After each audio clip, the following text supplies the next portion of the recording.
Cuando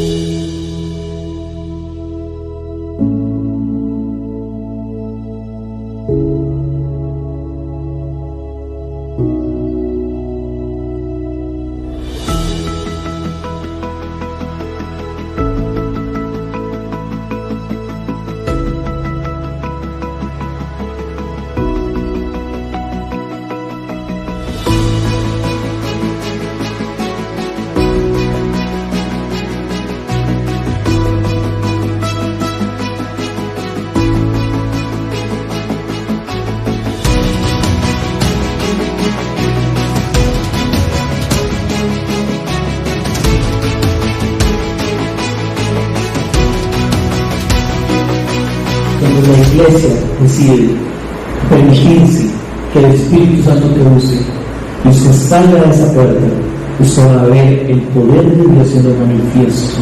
Usted va a ver cómo aquel que estaba muerto pudo vivir.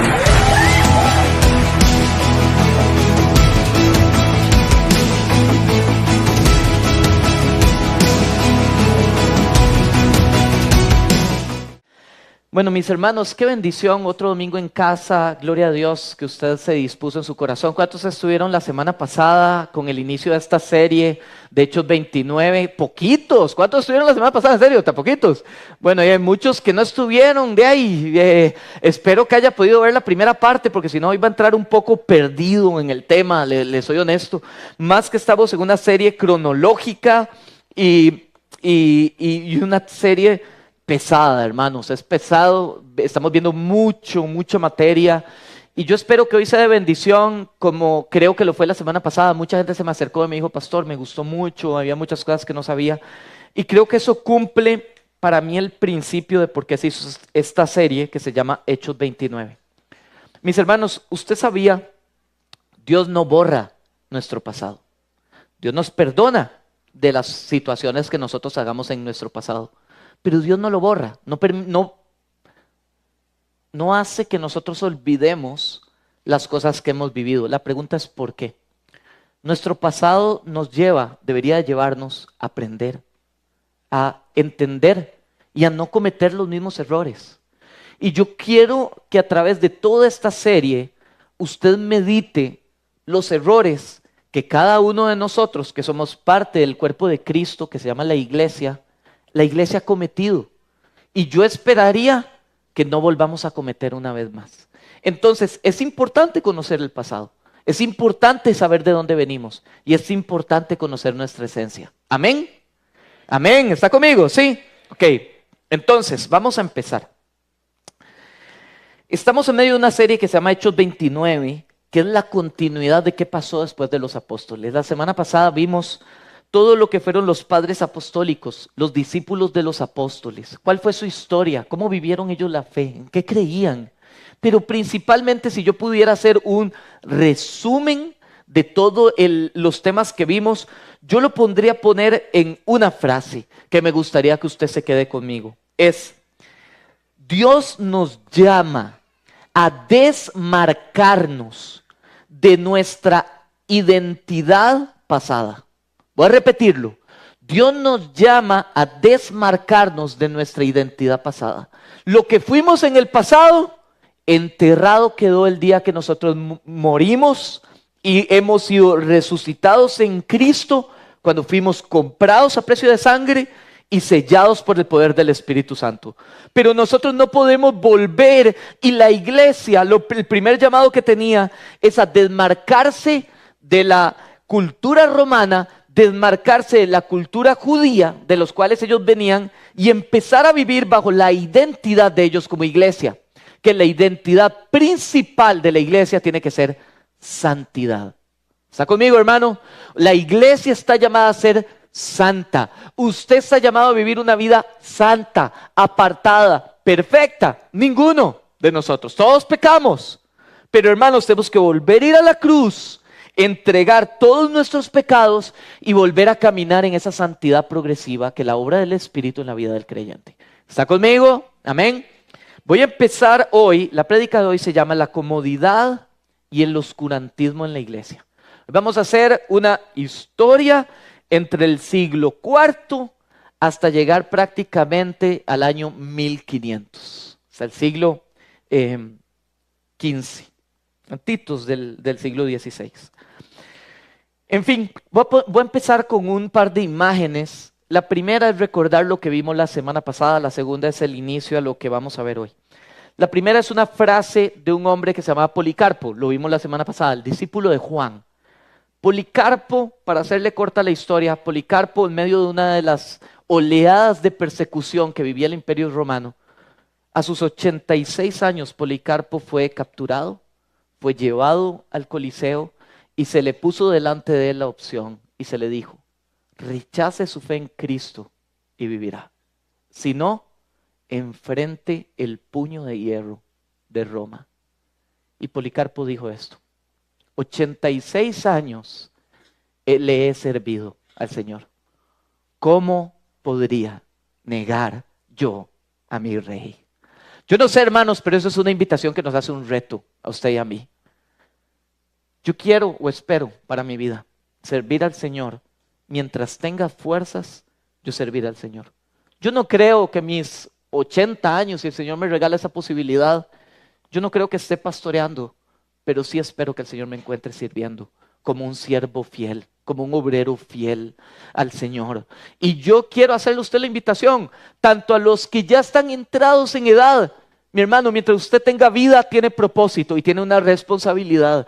Use sus fuerzas para el reino. Y a los que están jóvenes, ojalá un día lleguemos a decir, caminé fiel al Señor. No perfecto, pero fiel. Porque ¿sabes qué, hermano? Dios nunca dejó de ser fiel contigo. Y nosotros vivimos para servir al Señor y servirle como este hombre. Que el día de la prueba podamos decirle, Señor, te fui fiel. Te fui fiel. Después quiero entrar, eso fue lo que celebramos, el martirio de los grandes hombres de Dios que dieron su vida por algo en lo que ellos creían y caminaban y vivían en integridad por la obra de la cruz. Ahora, quiero contarle también esta frase del teólogo llamado Tertuliano. Tertuliano dice lo siguiente. Ahí si la tienes, Efra, dice, la sangre de los mártires es la semilla de la iglesia. Mis hermanos, vamos a llegar a esto más adelante. Hoy me estoy desviando un poco del tema. ¿Usted sabía que la temporada donde más martirios cristianos ha habido es la temporada en la que usted y yo vivimos hoy?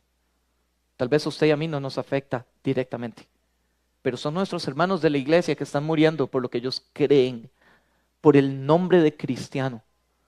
Pero yo quiero contarle algo. Esta frase es real. A través de la historia, la iglesia nunca ha dejado de crecer. Decir que la iglesia dejó de crecer es falso. La iglesia siguió creciendo y predicando y adentrándose.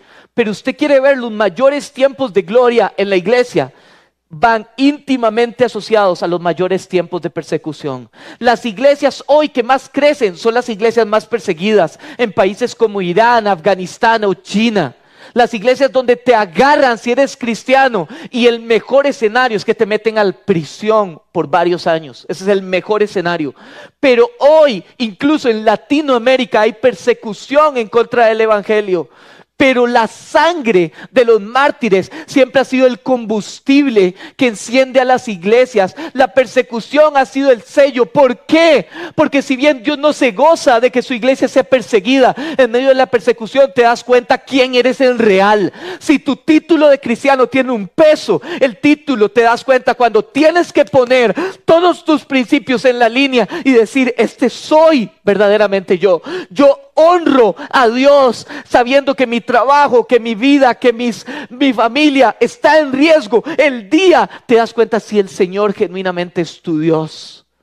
Porque mi hermano, yo tengo dudas de eso. Y estoy hablando en general. Pero si la iglesia realmente sigue a Jesús, ellos tenían su vida en juego. Y hoy quiero entrar con este texto. Juan 15, 18 al 20. Si el mundo los aborrece, sepan que a mí me ha aborrecido antes que a ustedes. Si fuerais del mundo, el mundo amaría lo suyo. Pero porque no sois del mundo, antes yo los elegí a ustedes del mundo, por eso el mundo los aborrece. Acordaos de la palabra que yo os he dicho, el siervo no es mayor que el Señor. Si a mí me han perseguido, también a vosotros te perseguirán. Si han guardado mi palabra, también guardarán la vuestra. Ser cristiano no es entrar en la temporada donde todos tus sueños se cumplirán. Ser cristiano es entrar en la temporada donde todo el mundo te juzgará. Si usted es un cristiano real. El cristiano real está apartado del mundo. Y el mundo te odia. Porque tú representas lo que está mal en cualquier persona. Tú representas que puedes caminar en integridad. Tú representas que hay un Dios que está viendo hasta el más íntimo detalle de lo que tú haces. Y eso va a ser persecución. Si tú no fuiste, si llegaste a Cristo y no fuiste perseguido por tu familia, yo tengo que preguntarte si llegaste a Cristo. Si en tu trabajo no han chismeado acerca de ti, yo tengo mis dudas si tú eres cristiano. Y tenemos que preguntárnoslo. Hermanos, hoy empezamos en la historia de la iglesia del año 200 al 250. ¿Se acuerda que yo le había contado que la iglesia estaba padeciendo persecución? Pues la persecución era por zonas y dependiendo del director o del líder o del emperador que tuviera en el momento. Pero del año 200 al 250 una aparente paz, una temporada de paz, porque Roma estaba enfocada en sus propios conflictos internos de poder, de luchas. El imperio romano ya era muy grande, todo alrededor del mar Mediterráneo, desde Asia, el norte de África, el sur de Europa, todo era romano. Y Roma era tan grande que era difícil mantener el poder centralizado y habían guerras internas, guerras civiles, situaciones difíciles, que Roma puso su mirada en las situaciones más relacionadas en temas políticos y del Estado que en temas de persecución religiosa. Sin embargo, en el año 250 algo cambió drásticamente. Vino la inestabilidad del imperio y la espiritualidad romana, un imperio politeísta, un imperio pagano. El emperador Decio lanza un edicto y dice: ahora sí, nosotros le hemos fallado a nuestros dioses están enojados con nosotros, así que la única forma de apaciguar la ira de los dioses es que todos vamos a tener que ir al templo, presentar una ofrenda de incienso delante de nuestros dioses, comer de la comida ofrecida a los ídolos, y todo aquel que lo haga se le dará un certificado. Usted puede buscar la palabra, se llama el libelus, con doble L, libelus al final. Si usted tiene el libelus, vivirá. Si usted no lo tiene, usted padecerá por no ser parte de apaciguar la ira de los dioses. Los judíos, gracias, Maga, sí. Los judíos quedaron eximidos de este castigo, pero los cristianos no. Y los cristianos llegaron al templo y tenías dos opciones: o presentabas y adorabas dioses paganos abiertamente o indirectamente. O ibas a terminar en la cárcel, ibas a terminar torturado, o ibas a terminar muerto. Y empezaron a matar cristianos a diestra y siniestra. Si usted creía que la persecución se había dado, ahí era donde la persecución empieza, en los números más altos. Cristianos fueron a Roma, fueron a los circos romanos a morir de formas terribles. Yo no sé si usted se acuerda, la semana pasada le conté de un hombre de Dios llamado Orígenes, que su padre lo llevó a la fe y que él mantuvo una enseñanza que le decían que era perfecto delante de los hombres. ¿Se acuerda de ese hombre? Ese hombre murió en esta persecución. Hombres como Fabián, usted lo puede buscar más adelante, murieron en esta persecución. Pero esto no fue lo peor. Más adelante en el imperio, iniciado el siglo IV, en el año 303, la persecución de Diocleciano, el emperador de la época, lo que hoy titulan históricamente la gran persecución de los cristianos. Este hombre viene y empieza a decir todos los problemas de Roma son culpa de los cristianos. El imperio romano se divide en 4, la tetrarquía, se divide en 4 lugares donde ponen a soldados de alto rango del imperio a dirigir esos lugares para que Roma se pudiera gobernar de una forma más sencilla. Pero usted va a entenderme esto, si a usted le gusta la historia, ha entendido lo que ha pasado cuando países entran en procesos de dictaduras. Cuando usted pone un soldado a cargo, mi hermano, tenga mucho cuidado, porque ellos han visto tanta sangre derramada que su corazón ya está duro. Y estos hombres empezaron una persecución, la gran persecución de los cristianos en Roma. Ya el Coliseo romano empezó a ser un circo, las cárceles abarrotadas de cristianos. Y los cristianos llegaron a ser un peligro tal que Roma decidió, escúcheme hermano, soltar a los convictos para empezar a meter cristianos, para hacer espacio para cristianos. Y cuando las cárceles se llenaron a tal grado de hacinamiento, muy sencillo, la única forma de vaciar cárceles, llevemos a los cristianos al Coliseo, sacrifiquémoslos uno a uno, familias a familias, hombres, mujeres y niños murieron solo por el hecho de haber nacido de nuevo. Ellos no eran el enemigo de Roma. En el año 313, Galerio, uno de estos soldados, lanza un edicto, una orden a por lo menos la región donde él estaba. Y él en su lecho de muerte dice, vamos a empezar a hacer paz con los cristianos. Porque la ira de los dioses no ha cesado, la inestabilidad de Roma sigue dándose, las guerras con imperios ajenos siguen dándose. Así que vamos a establecer la paz con los cristianos. Quizás los cristianos no son los que han producido el castigo que se ha venido hacia Roma. Ahora, posterior a eso, en el año 313, el emperador Constantino, de la mano de Licinio, hacen el edicto que se llama el edicto de Milán. Ellos se reúnen en Milán y le hacen un edicto. Paz para los cristianos. Aparentemente la noticia que quizá los cristianos abrazaron. Ya no voy a morir en los coliseos, ya puedo ejercer mi fe de forma abierta, ya puedo ser cristiano sin que me maten. Todo esto, ¿de dónde lo saca, pastor? Usted puede buscarlo en los registros de Eusebio, el historiador de Cesarea. Ahora, durante toda esa persecución, lejos de que la iglesia se escondiera, lejos de que la iglesia bajara en cantidad, lejos de que la iglesia se viniera de pique, la iglesia creció. No solo en cantidad, porque mi hermano, aquí usted se equivoca si usted llega a una comunidad y la evalúa por la cantidad de sillas llenas. Al final la silla llena no dice nada. Aquí la pregunta es, ¿está siendo la gente transformada? ¿Está siendo la gente nacida de nuevo? ¿Está siendo la gente discipulada? ¿Está la gente creciendo en amor por Dios? ¿Está creciendo en santidad y en compromiso con el Evangelio? Porque una buena iglesia es una iglesia comprometida con el Evangelio, comprometida con la integridad, comprometida con la verdad a cualquier costo. Esa es una buena iglesia. Esa es una iglesia donde usted quiere estar. Esa es una iglesia en la cual usted se quiere comprometer. El cristianismo siguió creciendo. ¿Qué pasaba con la iglesia?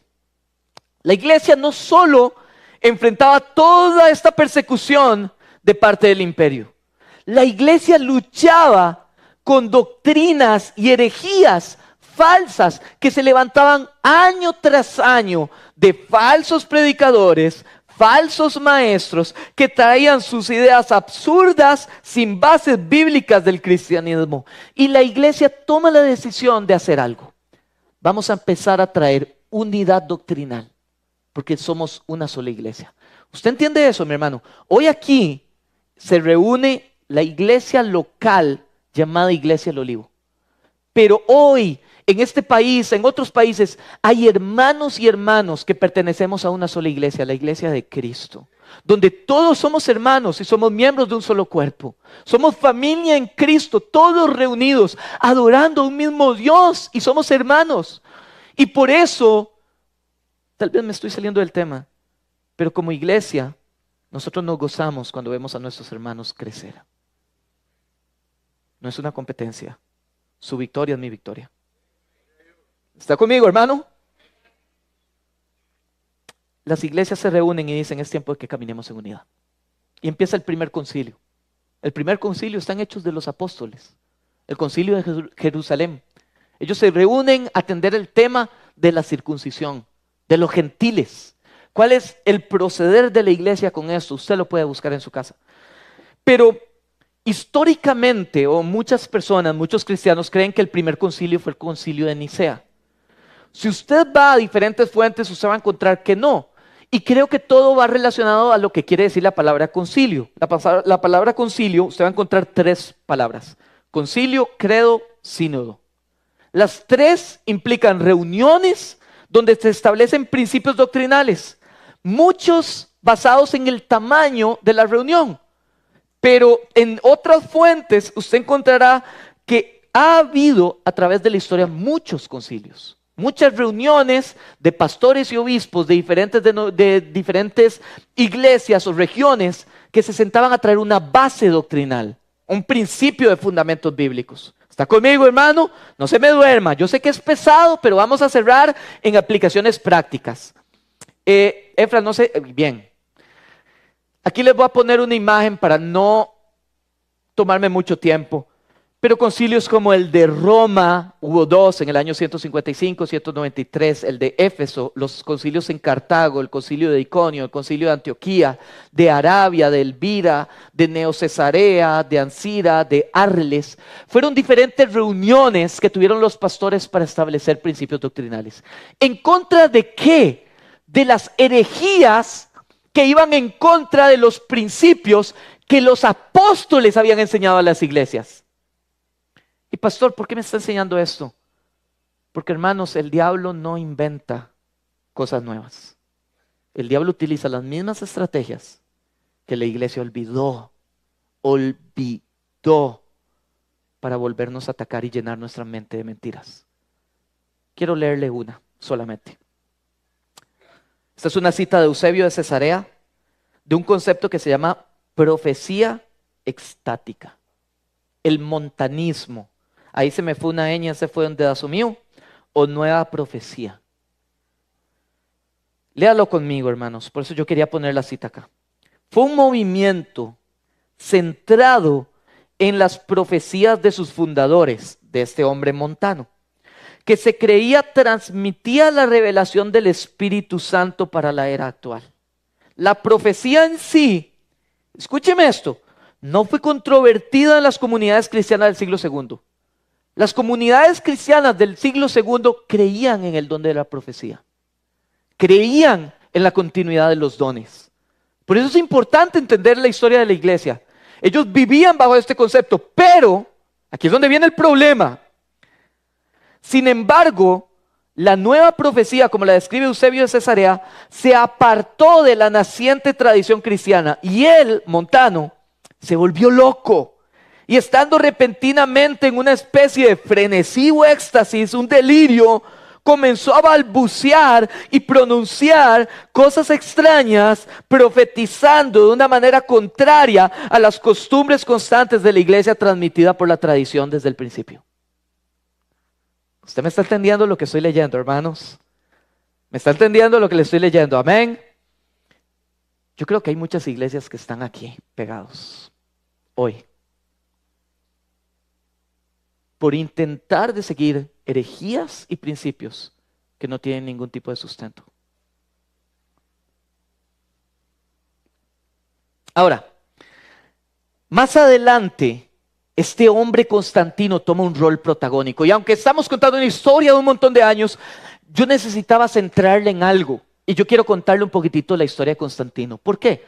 Porque yo creo que hay 2 dogmas, 2 creeres, 2 pensares de conceptos que yo he visto a mucha gente no cristiana y cristiana decir de Constantino que son completamente falsos y hoy necesito desmentirlos históricamente. Número 1, Constantino armó la Biblia. Eso no es cierto. Eso no es cierto.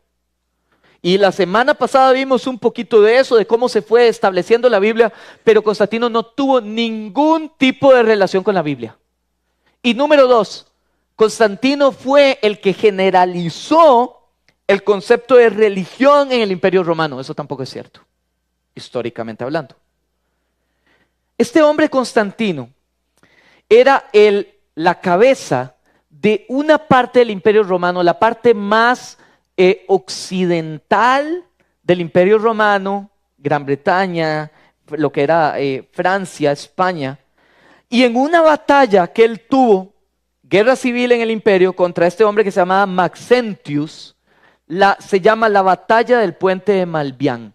En esa batalla, antes de ellos pelear, que fue la batalla definitiva donde Maxentius murió y Constantino quedó como gobernador máximo, antes de esa batalla, él tuvo un sueño. Y a través de este sueño, él dice que Dios le reveló 2 letras griegas. Le dijo, esta es la chi, la ki griega, una X mayúscula, y el ro. El ro se representa por una P. Y le dice, marca tu ejército con el ki y con el ro, un símbolo que hoy todavía se mantiene. Usted lo puede buscar en historia. El ki y el ro, cada escudo de tu ejército, y tú verás victoria. Él lo hizo y vio victoria. Con un ejército en que él estaba en inferioridad, él ganó y quedó como emperador de Roma. Ahora, como emperador de Roma, él, Dios que le había hablado a través de un sueño, y lo pongo entre comillas, no lo sé. De hecho, uno de los cursos que vi en seminario fue Constantino verdaderamente cristiano, pero él como líder se hace llamar el primer César cristiano. Él se convierte, entre comillas, yo no le voy a dar respuesta, haga usted su investigación y saque usted su conclusión, en el primer emperador cristiano. Y una de sus primeras acciones como emperador cristiano es él entiende que al imperio hay que traer unidad. Y él dice, vamos a hacer un concilio, una reunión de pastores, el concilio más grande hasta la época, el famoso concilio de Nicea. Nicea era una ciudad al sur de Turquía, al sur de Constantinopla, la segunda ciudad más grande, Constantinopla y Roma, o la más grande del Imperio Romano. Y ahí hacen un concilio en el año 325. Vienen todos los pastores de todas las regiones, sostenido económicamente por Constantino. Ahora sí, bajo el poder y la riqueza del Imperio Romano, vienen estos hombres, los hospedan en lugares durante 2 meses para que se reúnan a traer fundamento, bases, a generar credos que fueran la base de una iglesia que debía caminar en unidad. Y el tema principal que ellos atendieron, en contra del arianismo o del modalismo, atender la divinidad de Cristo, fundamental. ¿Qué es el modalismo? El modalismo es un pensar que hoy en día existe todavía en la iglesia cristiana, todavía existe. Dios Padre cambió de modo al Hijo, que cambió de modo cuando asciende al Espíritu Santo. Nosotros no creemos eso, hermanos. Nuestro Dios es un Dios, una Trinidad. Es un solo Dios, pero en su naturaleza Él es una Trinidad, donde el Padre, el Hijo y el Espíritu cumplen diferentes funciones, pero en esencia cada uno es Dios. Y de ahí brota un concepto, homoousias, misma esencia. Y ellos vienen a decir, Jesús era Dios. La misma esencia de Dios. El Espíritu Santo, la misma esencia de Jesús. El Padre, la misma esencia del Espíritu. Pero los 3 son Dios. El único Dios verdadero, trino, la Trinidad que nosotros hoy creemos y respaldamos. Desde Nicea se creó el concepto. Está el concepto. Ahora, pastor, ¿cómo sabe todo eso? Y hermanos, aquí es donde se empieza a tornar todo fascinante. Los escritos, resultados de Nicea, todavía existen tangiblemente. Usted puede meterse a internet y buscarlos y están en el original. Y están las traducciones en inglés, en español. Y usted puede leerlos. Lo que estos hombres de Dios escribían en el año 300 después de Cristo. ¿Qué pasa más adelante? Antes de eso, quiero invitarlo a que vaya a Juan 10, 27 al 30. ¿De dónde ellos sacan el concepto de que Jesús es Dios? Jesús nunca dijo ser Dios. ¿Has escuchado esa pregunta? Yo he visto muchas veces. Jesús nunca dijo que es ser Dios. Necesitamos memorizarnos un texto. Juan 10:30. Es muy fácil. Juan 10:30. Jesús afirma ser Dios, pero leamos desde el 27.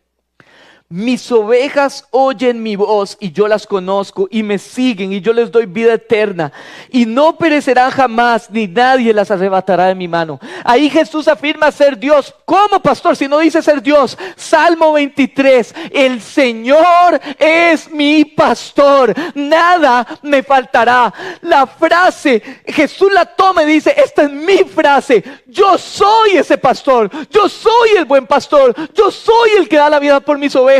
Yo soy el Padre, yo soy Dios. ¿No es suficientemente claro? Sigamos leyendo. Mi Padre me las dio y es mayor que todos y nadie las puede arrebatar de mi mano. Yo y el Padre, uno somos. Uno. Jesús quizá no dijo con su boca, yo soy Dios, pero dijo, el Padre y yo somos uno. Ahora, ¿cómo lo entendieron la audiencia de la época? Usted puede seguir leyendo, no me da tiempo. Pero los fariseos lo primero que hacen es rasgan sus vestiduras y dicen, ok, matémoslo, apedrémoslo. Porque ellos entendían que lo que estaba saliendo de su boca, para ellos, herejía. Él estaba afirmando ser Dios con esas palabras. ¿Qué pasa más adelante, hermanos? Posterior a Constantino viene este hombre Teodosio. Y el imperio, este hombre lanza un edicto, el imperio de ahora en adelante va a ser cristiano. Y qué dicha, los cristianos ya no reciben persecución. Pero tenemos un gran problema. Acuérdese de mí, lo voy a decir varias veces hoy. Nadie crece en el confort. Si usted va al gym y hace una repetición, usted no va a ver resultados. Nadie crece en el confort. Las cosas que usted tiene hoy, que usted atesora y que valen la pena, costó dinero, costó tiempo, costó dedicación. Pero nada que valga la pena se recibe así, sin ningún tipo de esfuerzo. Así que, Teodosio y Constantino, aquí es donde yo tengo mi problema. Aunque parecía que estaban tomando decisiones sabias, afectaron la iglesia radicalmente. Y en esta época es donde empieza el tiempo oscurantismo de la iglesia. Ya lo vamos a ver. La iglesia empieza a caer en picada porque ellos, bien o mal, tenían intereses políticos. Ellos necesitaban traer estabilidad al imperio. ¿Qué forma más sencilla que a través de trayendo unidad espiritual?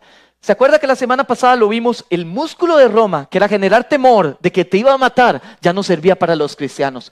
¿Qué hizo el imperio? Muy sencillo. Unifiquemos la religión, mezclemos lo que tenemos para que no haya demasiado ruido. La cantidad de cristianos era un 10% aproximadamente, entre un 5 y un 10 del imperio romano. Pero muy fácil. Utilicemos estos principios de vida, esta moral cristiana, mezclémosla con lo que tenemos y empecemos a hacer una sola unidad religiosa, porque ahora el músculo de Roma pasó de ser un músculo de muerte a un músculo de control, de poder y de dinero. Y perdóneme, mi hermano, porque aquí voy a decir cosas que van a mover las simientes de muchas personas que quizá hoy vinieron por primera vez, pero quiero tratar de hacerlo con gracia, porque al final todos somos susceptibles a caer ante el poder o el dinero. Voy a repetir lo que digo. Usted es susceptible de caer ante el poder y el dinero. Es muy fácil verlo desde afuera, pero el día que te pongan el poder y el dinero de frente y poder caminar en integridad, no es fácil. Y el que cree estar firme, mire que no caiga. Y les plantan delante de Roma la posibilidad de tener poder y dinero. Primera de Timoteo 6:10. Porque la raíz de todos los males es el amor al dinero. El principio de todos los problemas, el amor al dinero, el cual codiciando algunos se extravían de la fe y fueron traspasados de muchos dolores. La iglesia entra en un sincretismo. La palabra sincretismo quiere decir mezcla, donde los dioses romanos se convierten en los santos cristianos. Se le cambia el nombre, el mismo ídolo detrás. Donde la iglesia entra en un tiempo, en el año 590 entra en un tiempo delicado. En el año 590 es donde se registra el primer papa de la iglesia. Hay gente que dice, el primer papa fue Pedro. Busque dónde nace el concepto papa. Año 590. Gregorio I. Gregorio I era el obispo de la iglesia de Roma y había un hombre en la iglesia de Constantinopla, las dos más importantes. El obispo de Constantinopla se llamaba Juan. Juan empieza a decir, necesitamos traer unidad y para eso necesitamos definir a alguien que sea el mandamás de la iglesia. Gregorio escribe de puño y letra de Gregorio. Esto es una cita, se la quiero leer. Y dice lo siguiente. Ahora bien, yo digo con confianza que que quien se llama o desea ser llamado sacerdote universal es en su euforia precursor del anticristo, porque orgullosamente, en el mal sentido de la palabra, se pone por encima de todos los demás. ¿Sabe qué es el problema de esto? La iglesia solo tiene una cabeza, Efesios 5, Jesucristo. La cabeza no es el pastor es un servidor de cada iglesia local. Puede haber ancianos, son servidores de la iglesia, pero cabeza hay uno, Jesucristo. Y fue la primera vez donde hombres empezaron a decir, hay que poner a hombres de cabeza de la iglesia. Gregorio se tragó entera sus palabras, porque él fue la primera cabeza, precursor del espíritu del anticristo. Palabras fuertes de él. Este hombre establece la infalibilidad papal. Ya todo lo que salga de su boca tiene el mismo peso del canon. Y la iglesia empieza a girar su visión hacia el poder, hacia el dinero, hacia el Estado. Se mezcla con el Estado, se involucra en temas del Estado. Se usurpó la cabeza de la iglesia. La fe empieza deja de ser por gracia, por fe en Jesús, empieza a ser una fe por obras, empieza a ser el peso del magister, empieza a tener, o de la historia de la iglesia, el mismo peso que la Biblia. Posteriormente vienen las cruzadas, las indulgencias, y se cierra la Biblia. Y para mí ahí es donde cae en el peor error. Se cierra la Biblia. Ya no hay forma de accesar la verdad. Porque la Biblia pasa a latín, solo los pastores hablaban latín, nadie tenía acceso a la Biblia, nadie podía leer la verdad. Tenía que confiar en lo que saliera de la boca de estos hombres. Mis hermanos, una vez más, yo no digo esto sintiéndome mejor o peor. Todos nosotros somos falibles, todos nosotros podemos fallar. Pero la historia es la historia. Y tenemos que verla porque no podemos caer en los mismos errores del pasado. Como iglesia local, como iglesia universal, tenemos que preservar el entendimiento de lo que costó que la fe llegara a nosotros. En medio de la temporada más oscura de la iglesia, de temporadas de persecución, donde cualquiera que levantara cualquier tipo de frase contra la iglesia iba a sufrir en la hoguera. Pero ¿sabe qué es lo lindo de la historia de la iglesia? En medio de esa temporada difícil, Dios siempre preservó hombres de Dios. Siempre preservó un remanente santo. Hombres como Agustín de Hipona, lea escritos de este hombre, un gran teólogo. Hombres como Tomás de Aquino, Francisco de Asís o Anselmo de Canterbury. Hay muchos otros. Hombres que amaban al Señor y amaban la sana doctrina. Ahora, con esto voy a cerrar, hermanos. Voy a pedir 2 voluntarios, chicos, algunos de los que están al frente, que si pueden venir, tal vez. Vení, vale. Y David, venga. Si quieres, se pone uno del lado mío y uno del otro lado, porfa. Ok. ¿Alguien tiene otra botellita de agua? Aquí al frente, que me preste. Vale, quédate acá, viendo para allá. Chicos, ¿alguno? Una botella de agua, puede ser, ok, gracias. Dale esa a David ahí. Quédate con esta. Hermanos, cuando todos llegamos a la fe, todos, llegamos con una botella que representa quién éramos. Todos. La botella representa nuestros pecados, nuestro orgullo, nuestras mentiras, nuestro odio, nuestro enojo, nuestra falta de perdón, nuestra falta de misericordia, nuestra falta de amor. El chisme, la envidia, póngale el nombre que usted quiera. Pero esta botella representa eso. Esta botella representa eso. Cuando Cristo llega a la vida de alguien, Cristo viene y trae una identidad y un nombre y se lo pone, si lo puede sostener, David. Y le dice, ahora tú eres mío. Has sido sellado por tu espíritu, por el Espíritu de Dios. Has nacido de nuevo y tienes otra identidad.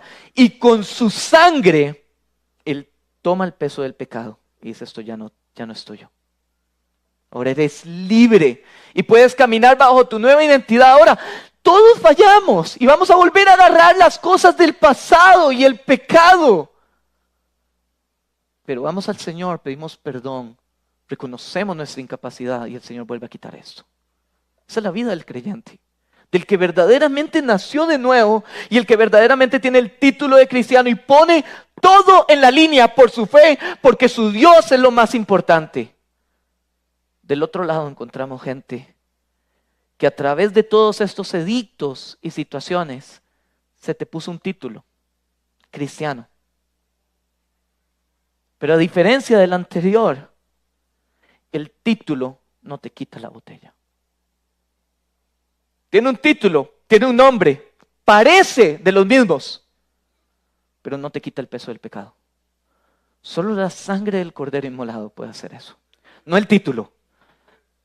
¿Cuál es mi tema, hermanos? Yo creo, chicos, gracias. Aquí te dejo esta. Mi problema es este. Yo creo que hay mucho cristiano en la iglesia que solo tiene el título. Vive como vivía antes de entrar a la iglesia. Nunca hubo una muerte. Solo puedes nacer de nuevo si antes no moriste a ti mismo. Yo tengo que morir a lo que soy. Si yo quiero entrar en la vida nueva de Cristo, yo tengo que entregar mi pasada manera de vivir, porque la única forma de ser salvo es reconocer mi incapacidad de salvarme, de entregar mis pecados, todas mis ofensas que me controlan. Yo no sé si usted me va a entender esto, pero muchas veces en el proceso que el Señor tenía conmigo, bajo el título de cristiano, traté de luchar contra el pecado a pura fuerza. A fuerza. Nunca vi victoria. Nunca. Es solo la obra del Espíritu en el creyente. La transformación. Porque un predicador puede tocar tus emociones, pero no puede transformar tu corazón. Solo el Espíritu puede transformar tu corazón. Esa es la diferencia entre hacer la oración de salvación y creer en tu corazón que eres salvo y sos transformado. Y ya todo lo empiezas a ver diferente. Caminas diferente. Hablas diferente. Te mueves diferente, tus objetivos son diferentes. Ya no está esa carga del pecado que traía tu vida, sino que ahora puedes respirar en paz. Y la paz y el gozo, incluso en medio de la situación más difícil, es el lema de tu vida. Cuando naces de nuevo.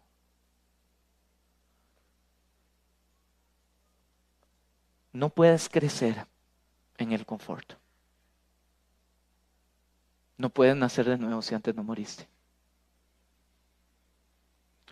Quiero terminar con esta cita. Gracias, Juanjo. Del Concilio de Nicea. Vean, mis hermanos, yo no sé si para usted, yo soy muy, a mí me encanta la historia. Para mí es tan impresionante. Esto fue casi 2000 años atrás, 1700 años atrás que se escribió esto. El fundamento de cómo debería de ser la fe cristiana. Y yo quiero invitarlo porque, lo decía en el culto anterior, mi teléfono me escucha. Yo no entiendo cómo, pero mi teléfono sabe lo que yo estoy diciendo y me saca videos acerca de lo que yo estoy diciendo. Yo no sé si usted lo ha visto. Usted dice, ay, qué rico un, no sé, pie. Empieza a tirarle videos de pies. Usted dice, ¿cómo sabe? En fin, hoy me salió un video, hoy en la mañana, de una iglesia leyendo esto. Yo quiero invitarlo que antes de que usted lo lea, porque no es Biblia, pero yo lo veo así, es una predicación escrita de hombres llenos del poder del Espíritu Santo, llenos del poder de Dios. Y cuando usted lo lee, si usted en su espíritu tiene el corazón correcto, usted va a empezar a ser ministrado por estas palabras de estos grandes hombres de Dios, que empiezan a describir cómo debe ser nuestra fe hoy. Porque yo creo que esto aplica hoy, al cristianismo de hoy. Lea lo que dice aquí, dice: quiero invitarlo, no tiene que hacerlo en voz alta, pero quiero invitarlo a que usted lo vaya leyendo conmigo. No me escuche, vaya leyéndolo conmigo. Creo en un solo Dios, Padre Todopoderoso, Creador del cielo y de la tierra, de lo visible y lo invisible. Creo en un solo Señor, Jesucristo, Hijo único de Dios, nacido de Padre antes de todos los siglos, Dios de Dios, luz de luz, Dios verdadero de Dios verdadero, engendrado, no creado, de la misma naturaleza del Padre, por quien todo fue hecho, que por nosotros los hombres y por nuestra salvación bajó del cielo y por obra del Espíritu Santo se encarnó de María la Virgen y se hizo hombre, y por nuestra causa fue crucificado en tiempos de Poncio Pilato, padeció y fue sepultado y resucitó al tercer día según las Escrituras, y subió al cielo y está sentado a la derecha del Padre, y de nuevo vendrá con gloria para juzgar a vivos y muertos, y su reino no tendrá fin. Creo en el Espíritu Santo, Señor y dador de vida, que procede del Padre y del Hijo. Con el Padre y el Hijo recibe una misma adoración y gloria, porque es de la misma esencia, y que habló por los profetas. Espero la resurrección de los muertos y la vida del mundo venidero. Amén. Qué oración de fe. Yo quiero invitarlo a que ahí donde está cierre sus ojos. Esta es mi preocupación de hoy, o mi punto de hoy.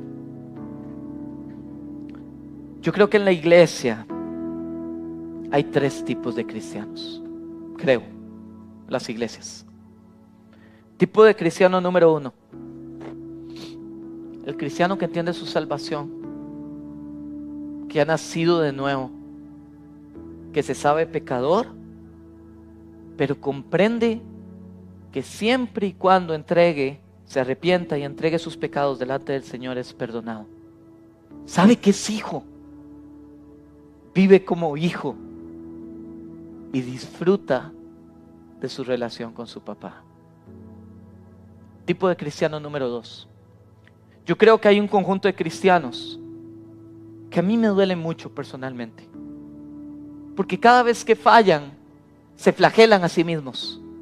Creen que perdieron su relación con Dios, que perdieron su comunión con Dios, que Dios está ahí para castigarlos una y otra y otra y otra vez.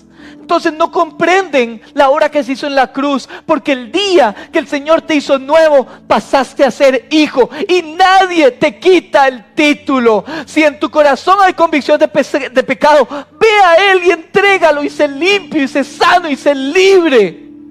Pero vive como hijo, no como esclavo. Número 3, ese es el que más me preocupa. Cristianos que creen que pueden estar en el confort del pecado y que creen que el día que Jesús venga van a ir al cielo, porque un día hicieron una oración vana y sin sentido y sin transformación. Cristianos que no conocen a Jesús, cristianos que viven del alimento de domingo a domingo porque no le conocen, Cristianos que no oran, no leen la palabra, no tienen ningún tipo de temor a Dios, ningún tipo de obediencia, ningún tipo de consagración. Cristianos que están cómodos hoy en día consumiendo en sus redes sociales inmoralidad, siendo infieles a sus esposas a través de su celular.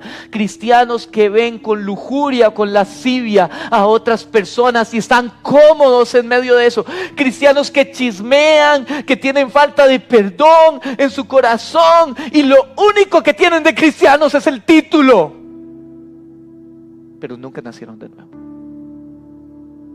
La única forma de nacer de nuevo es que es necesario morir para poder vivir en Cristo.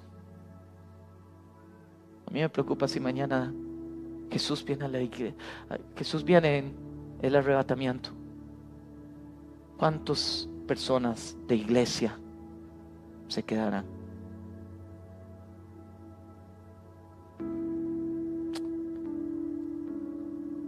Hay un texto en la Biblia, ahorita no me acuerdo la cita. Dice que muchos en las sinagogas escuchaban predicar a Jesús, pero no decidían seguirlo, porque para esas personas era más importante su título de la sinagoga que Jesús.